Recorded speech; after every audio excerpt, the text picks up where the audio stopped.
A young Christchurch leader flew to Nepal last night to assist in the urgent aid work there following Saturday's devastating 7.8 earthquake that has so far killed over 4,000 people. Marcus Gibbs reports. Packing his bags for the journey ahead, Student Volunteer Army founder Sam Johnson getting ready to roll up his sleeves to help the people of Nepal. Your heart goes out to the people of Nepal, and it's a real honour to be able to go and serve there and help them.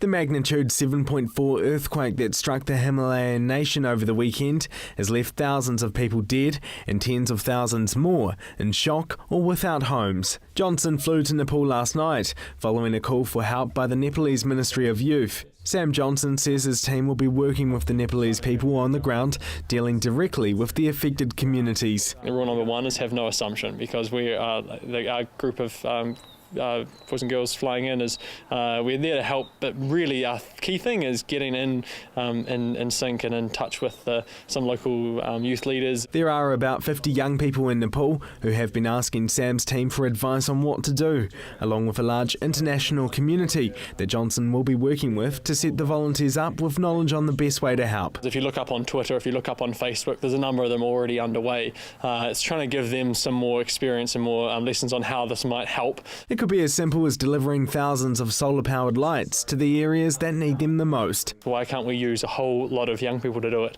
similar to that's happened in Christchurch? Sam Johnson wants to help the people around him to take control of their recovery and the rebuild. It has to be the locals leading their own recovery, and we saw that in Christchurch. So success is just helping bridge that gap, sharing some knowledge, and hopefully being able to really hand out some supplies. This isn't the first disaster zone Sam has found himself in. He was one of the founders of the Student Volunteer Army and mobilised 11,000 young people to help with the Christchurch recovery.